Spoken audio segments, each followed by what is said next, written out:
Hello, आप सभी का स्वागत है हमारे इस चैनल में। तो आप सभी को हमारे इस चैनल में क्लास 10 मैथ्स की सारी सॉल्यूशन मिल जाएंगे। तो कृपया करके आप लोग हमारे इस चैनल के साथ जुड़ने के लिए सब्सक्राइब करें ताकि आप लोग को नोटिफिकेशन मिलता रहे।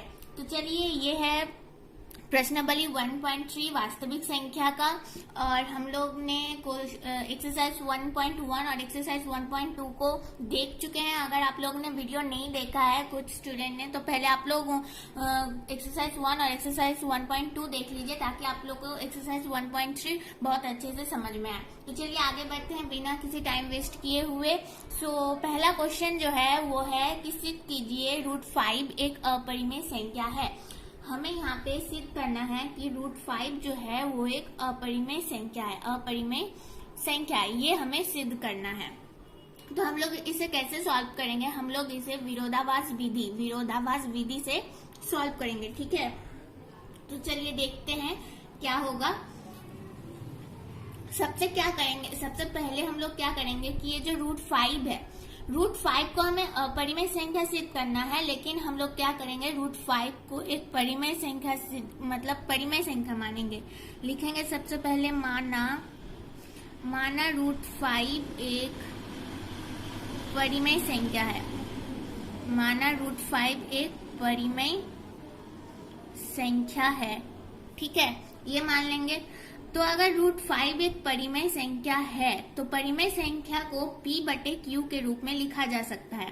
तो √5 अगर परिमेय संख्या है तो उसे भी P/Q यानी बराबर P/Q के रूप में लिखा जा सकता है। यहाँ पे कुछ चीजों को मेंशन करना होगा, यानी समझाना होगा कि जहाँ P और Q पूर्णांक है ये लिखना जरूरी है, और ये क्वेश्चन भी जरूरी है। एक्चुअली ये जो पूरा प्रश्नावली है, एक्सरसाइज है, बहुत इंपॉर्टेंट है, क्योंकि इससे एक क्वेश्चन तो आता ही है बोर्ड एग्जाम में, ठीक है। तो देख लीजिए आप लोग, जहां PQ पूर्णांक है, साथ ही Q जो है वो कभी 0 नहीं हो सकता, तथा PQ सहअभाज्य संख्या भी है। सहअभाज्य संख्या भी है, हमने मेंशन कर दिया ये वाला बात, ठीक है। अब क्या करेंगे, ये जो समीकरण है √5 बराबर P/Q, इसमें क्या करेंगे कि समीकरण के दोनों और वर्ग देने पर, यानी स्क्वायर देने पर, वर्ग देने पर सेम बनेगा, ठीक है। अगर आप लोग इस विधि का प्रयोग करते हैं, विरोधाभास विधि का प्रयोग करते हैं, तो सेम बनेगा, सेम प्रोसेस होगा। तो √5 के ऊपर वर्ग देंगे यानी स्क्वायर देंगे, बराबर P/Q का होल स्क्वायर हो गया।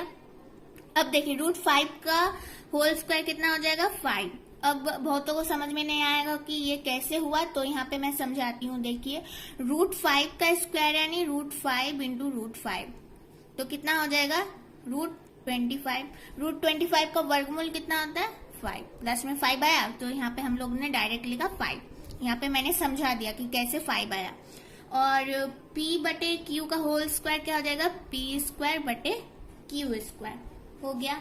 अब क्या करेंगे, अब 5, ये जो Q² P² के साथ भागा में है, बराबर के अगर इधर लाते हैं तो Q² 5 के साथ गुना में हो जाएगा, और ये P²। ये बन गया समीकरण नंबर 1। अब देखिए समीकरण नंबर 1 से हमें क्या समझ में आता है। समीकरण नंबर 1 से हमें समझ में आता है कि 5 जो है वो P² को विभाजित करेगी। अगर मान लेते हैं कि Q² को बराबर के इधर रख के इस 5 को बराबर के इधर लाएंगे, मतलब अगर मान लीजिए, यहाँ पे मैं समझाती हूँ कि 5Q² बराबर P² है, Q² को इधर रख के P² है, और ये 5Q² के साथ गुना में था, बराबर के इधर आएगा तो भागा में हो जाएगा, है कि नहीं। यानी 5 जो है वो P² को विभाजित करेगा, यानी भागा देगा। तो अगर 5 P² को विभाजित करेगी तो 5 P को भी विभाजित करेगी। समझ में आया ये बात? क्योंकि यहाँ पे हमने समीकरण के दोनों पक्षों पर वर्ग लिया है। अगर मान लेते हैं नहीं लेते तो भी ये बात होती 5 बराबर, मतलब ये समझ में आता है कि अगर 5 P² को विभाजित करेगी तो 5 P को भी विभाजित करेगी। यानी समझ में आता है कि 5 जो है वो P का गुणनखंड है। इसको यहाँ पे हम लोग लिखेंगे, अच्छे से लिखेंगे, बाद में जाके आप लोग को समझ में आएगा ये चीज। तो लिखेंगे कि समीकरण नंबर 1 में 5p² को विभाजित करेगी, 5p² को विभाजित करेगी। अगर 5p² को विभाजित करेगी तो 5 जो है वो p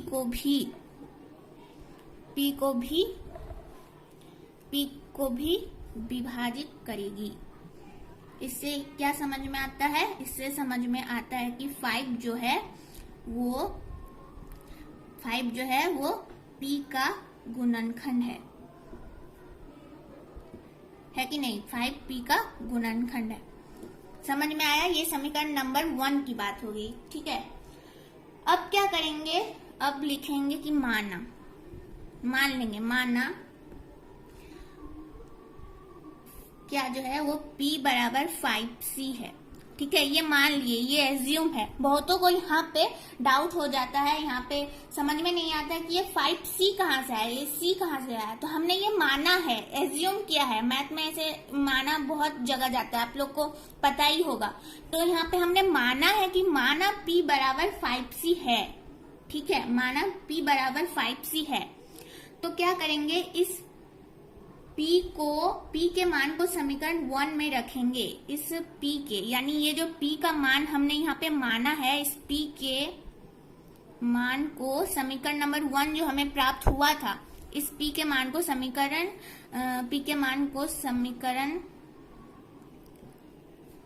1 में रखने पर, या रखेंगे, एक ही बात है, रखने पर, ठीक है। तो समीकरण नंबर 1 में क्या था? 5q² बराबर p²। तो 5q², अब p बराबर कितना था? p बराबर हमने 5c माना था। बार बार मैं बता रही हूँ, ये जो बहुतों को समझ में नहीं आता कि ये c कहाँ से आया। तो हमने ये माना है कि माना p बराबर 5c है, तो p के ऊपर स्क्वायर है और p का मान 5c है, तो 5c का होल स्क्वायर हो जाएगा, ठीक है। तो 5q² बराबर 5c का स्क्वायर कितना हो जाएगा? 25c² हो गया। अब ये q² तो यहाँ पे 25c² और ये जो 5 गुना में था ये भागा में आ जाएगा, और इसे अगर विभाजित करते हैं तो यहाँ पे हो जाएगा 5।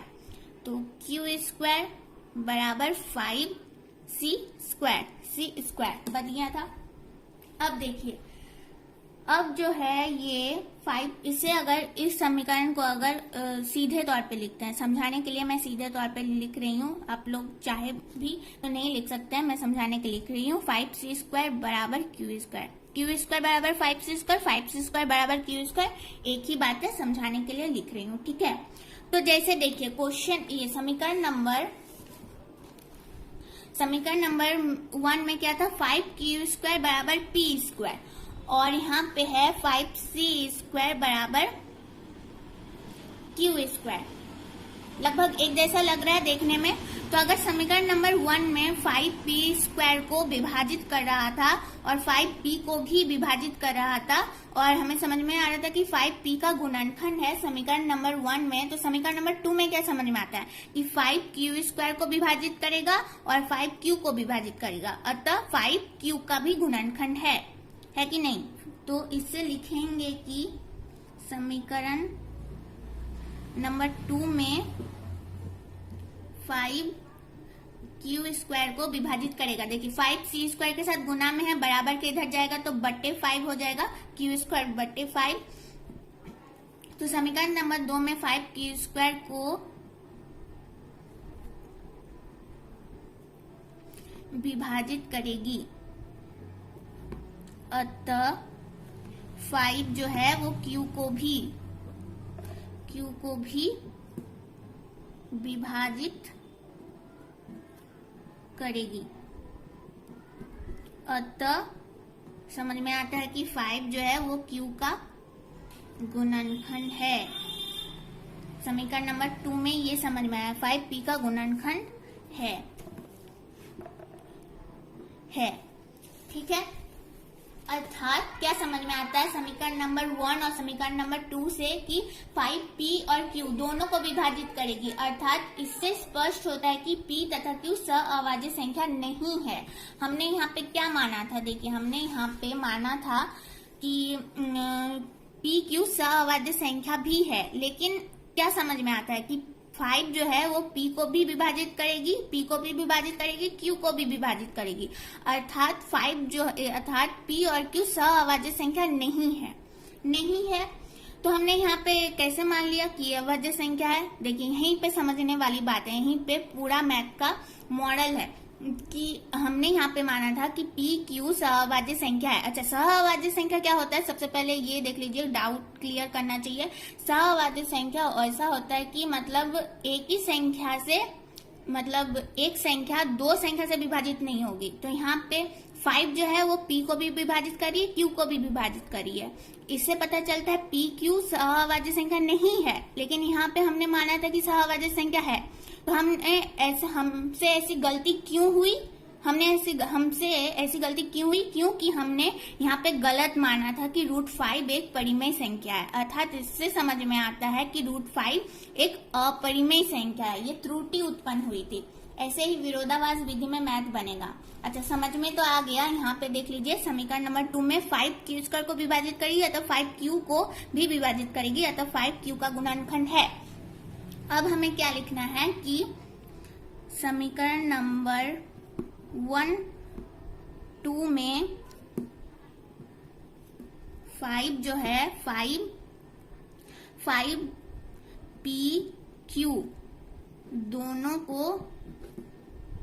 दोनों को विभाजित कर रही है,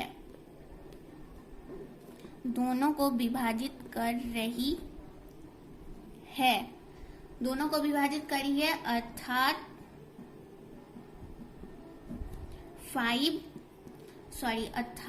pq सअभाज्य संख्या नहीं है, लेकिन हमने माना था कि सअभाज्य संख्या है, लेकिन यहाँ स्पष्ट होता है कि pq सअभाज्य संख्या नहीं है। अब क्यों नहीं है, देखिए यहाँ पे अब क्यों नहीं है, इसका रीजन हम लोग देंगे। इसका रीजन देंगे कि यह त्रुटि, ये लिखना होगा। देखिए लिखने का जो प्रोसेस है, मतलब जो जैसे मैं लिख रही हूँ आप लोग को भी सेम तरीके से लिखना है, इसे ही विरोधाभास विधि कहते हैं। ठीक है, ये त्रुटि इसलिए उत्पन्न हुई क्योंकि हमने कल्पना किया था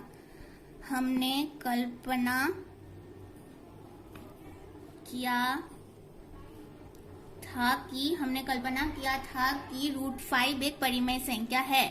हमने सबसे पहले ही कल्पना किया था, हमने सबसे पहले ही माना था कि √5 जो है वो एक परिमेय संख्या है।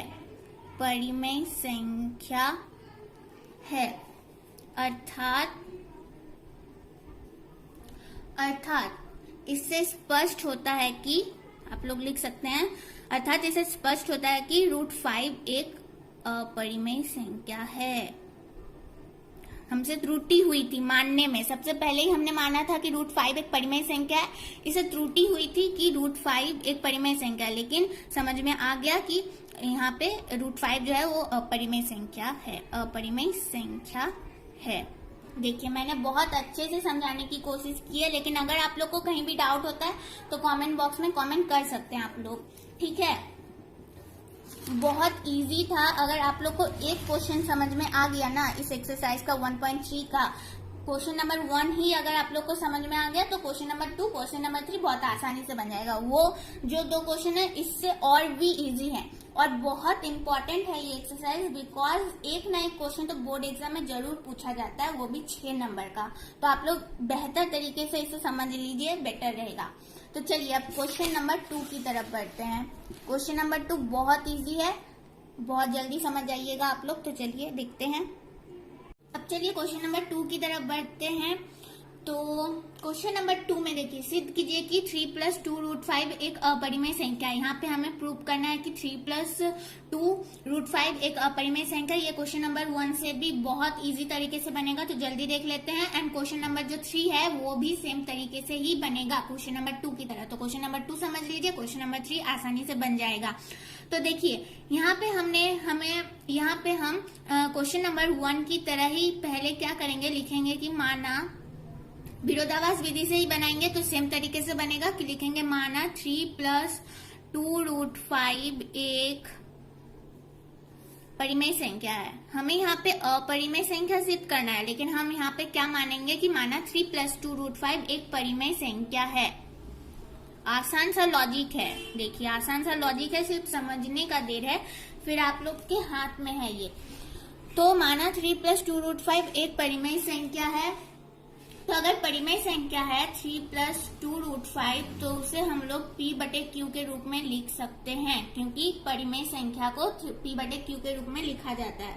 ठीक है, और 2√5 हो गया P/Q। ये जो 3 था, ये जो +3 था -3 में चेंज कर दिए। √5 P/Q -3, ये जो 2 गुना में था √5 के साथ, बराबर के इधर आएगा तो भागा में हो जाएगा, भागा में हो गया। अब देखिए ये जो P/Q × 2 -3 है ना, ये एक परिमेय संख्या जो √5 के समान है। इससे ये विरोधाभास होता है कि √5 एक परिमेय संख्या है, लेकिन √5 तो एक अपरिमेय संख्या है। क्वेश्चन नंबर 1 में चल जाइए, हमने क्या सिद्ध किया था, हमने सिद्ध किया था कि √5 एक अपरिमेय संख्या है। लेकिन अगर ये जो समीकरण है या फिर पद मान लीजिए, ये जो पद है ये परिमेय संख्या है और ये पद √5 के बराबर है, तो अगर ये परिमेय संख्या है तो √5 भी एक परिमेय संख्या होगी। लेकिन वास्तव में √5 तो एक अपरिमेय संख्या है। क्वेश्चन नंबर 2 में क्वेश्चन नंबर 1 में हमने सिद्ध किया था। तो कैसे लिखेंगे, कैसे यहाँ पे साबित करेंगे, लिखेंगे कि P/Q × 2 -3 एक परिमेय संख्या है। ये बात सही है कि ये परिमेय संख्या है, लेकिन √5 एक परिमेय संख्या, ये बात सही नहीं है। ठीक है, तो P/Q × 2 -3 एक परिमेय संख्या है जो कि √5 के बराबर है, √5 के बराबर है। तो अगर बराबर है तो √5 को भी परिमेय संख्या होना चाहिए था, लेकिन √5 तो एक परिमेय संख्या है। तो क्या लिखेंगे, एक परिमेय संख्या जो कि √5 के बराबर है। इससे ये विरोधाभास होता है कि देखिए लिखने का तरीका समझ लीजिए, याद रखिएगा, ऐसे ही लिखना है आप लोग को।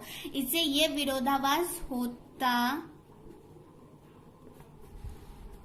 है कि √5 एक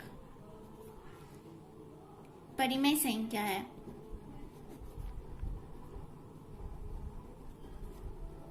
लेकिन वास्तव में √5 जो है, √5 एक अपरिमेय संख्या है। एक मिनट रुक जाइए। √5 एक अपरिमेय संख्या है।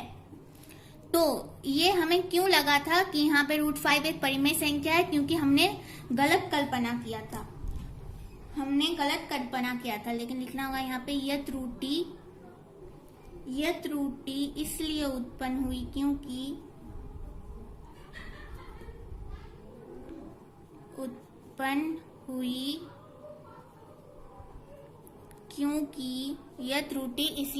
हुई क्योंकि हमने गलत कल्पना किया था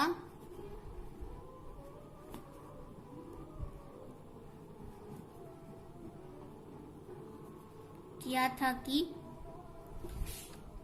3 + 2√5 एक परिमेय संख्या है। हमने पहले ही माना था, एज्यूम किया था कि 3 + √5 एक परिमेय संख्या है। तो गलत कल्पना किया था कि 3 + 2√5 एक परिमेय संख्या है। अर्थात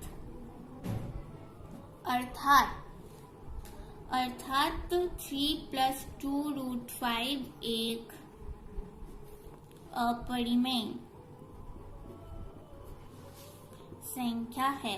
साबित हो चुका कि 3+2√5 एक अपरिमेय संख्या है। देखिए क्वेश्चन नंबर 2 बहुत इजी था, कुछ भी नहीं था। अब क्वेश्चन नंबर 3 भी बिल्कुल सेम बनेगा, आप लोग ट्राई कर सकते हैं। 1/√2 तो नहीं, 7√5 और 6+√2 ये दो क्वेश्चन आसानी से बन जाएगा। 1/√2 ये मैं समझा दूंगी। तो चलिए क्वेश्चन नंबर 3 शुरू करते हैं। तो चलिए क्वेश्चन नंबर 3 की तरफ बढ़ते हैं। तो क्वेश्चन नंबर 3 में है कि सिद्ध कीजिए कि निम्नलिखित संख्याएं अपरिमेय है। सेम प्रोसेस से बनेगा क्वेश्चन नंबर 2 की तरह, जैसा बना था, जैसा कि क्वेश्चन नंबर 2 में था 3+2√5 अपरिमेय संख्या सिद्ध करना है। यहाँ पे हमें 1/√2 जो है उसे अपरिमेय संख्या सिद्ध करना है, यानी अपरिमेय संख्या है वो सिद्ध करना है। तो सेम प्रोसेस से बनेगा। तो क्या करेंगे, सबसे पहले जैसे कि हमने माना था क्वेश्चन नंबर 2 में, सबसे पहले तो यहाँ भी मान लेंगे कि माना 1/√2 एक परिमेय संख्या है। हो गया। फिर क्या करेंगे इसे, अगर अच्छा माना तो मैंने लिखा ही नहीं, यहाँ पे सबसे पहले होगा माना। ठीक है, माना 1/√2 एक परिमेय संख्या है। तो अगर 1/√2 परिमेय संख्या है तो 1/√2 को हम लोग P/Q के रूप में लिख सकते हैं, क्योंकि परिमेय संख्या को P/Q के रूप में लिखा जा सकता है। तो यहाँ पे √2 को रखते हैं, यहाँ पे P/Q। ये 1 जो है ये √2 के साथ भागा में था, अगर बराबर के इधर लाया जाए तो ये गुना में हो जाएगा। ठीक है, अब देखिए यहाँ पे P/Q × 1 परिमेय संख्या है। इससे मतलब P/Q × 1 परिमेय संख्या है जो कि √2 के बराबर है। लेकिन √2 तो एक अपरिमेय संख्या है। जैसे कि हमने क्वेश्चन नंबर 1 में √5 को अपरिमेय संख्या सिद्ध किया था, वैसे ही √2 भी एक अपरिमेय संख्या है। लेकिन P/Q × 1 अगर परिमेय संख्या है तो √2 भी परिमेय संख्या होना चाहिए, लेकिन वास्तव में √2 तो एक अपरिमेय संख्या है। तो क्या लिखेंगे कि P/Q × 1 एक परिमेय संख्या है, परिमेय संख्या है जो कि √2 के बराबर है, √2 के बराबर है। इससे ये विरोधाभास होता है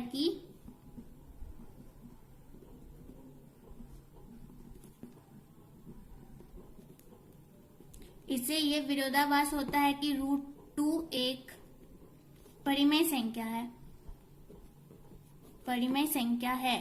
लेकिन वास्तव में तो √2 एक अपरिमेय संख्या है। लेकिन वास्तव में देख लीजिए आप लोग ध्यान से, ऐसे ही आप लोग को लिखना है। लेकिन वास्तव में √2 एक अपरिमेय संख्या है। लेकिन यहाँ पे देखिए, अगर √2 एक अपरिमेय संख्या है तो P/Q × 1 को भी अपरिमेय संख्या होना चाहिए था, लेकिन ये तो परिमेय संख्या है। अब ये त्रुटि क्यों उत्पन्न हुई? यह त्रुटि इसलिए उत्पन्न हुई, मतलब ये जो गलतफहमी है हमें किस लिए उत्पन्न हुई, तो ये त्रुटि इसलिए उत्पन्न हुई क्योंकि हमने सबसे पहले जो कल्पना किया था, कि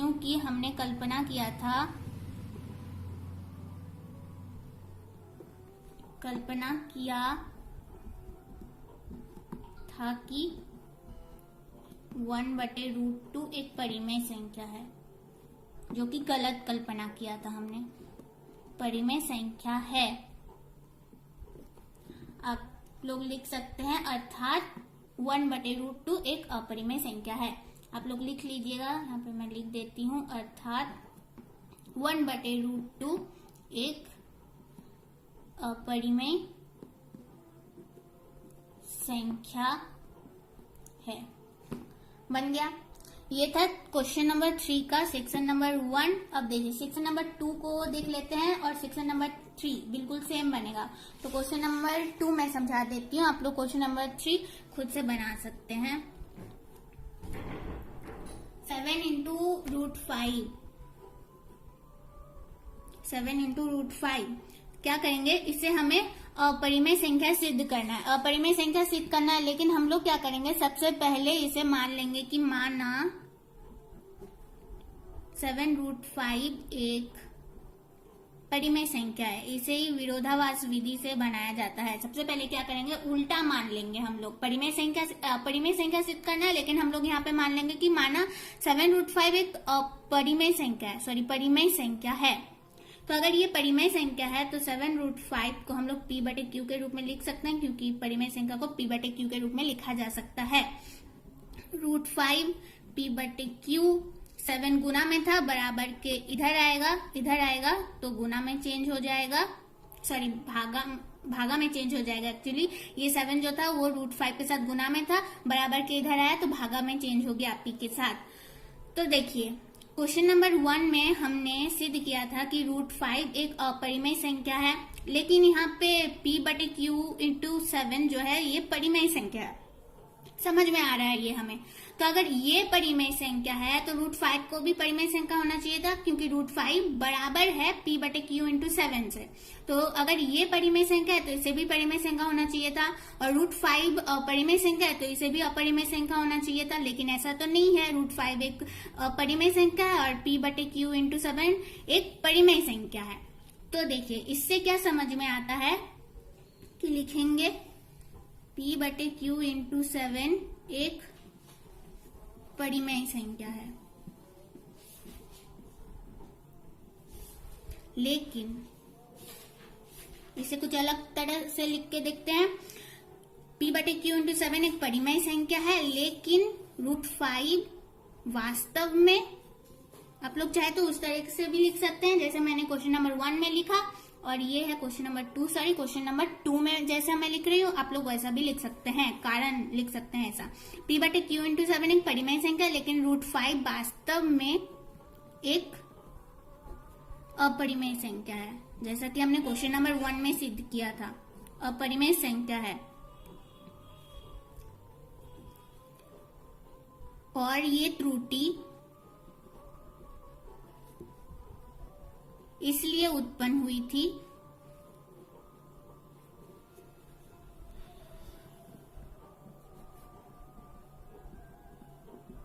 क्योंकि हमने गलत कल्पना किया था। और ये त्रुटि इसलिए उत्पन्न हुई थी क्योंकि हमने गलत कल्पना किया था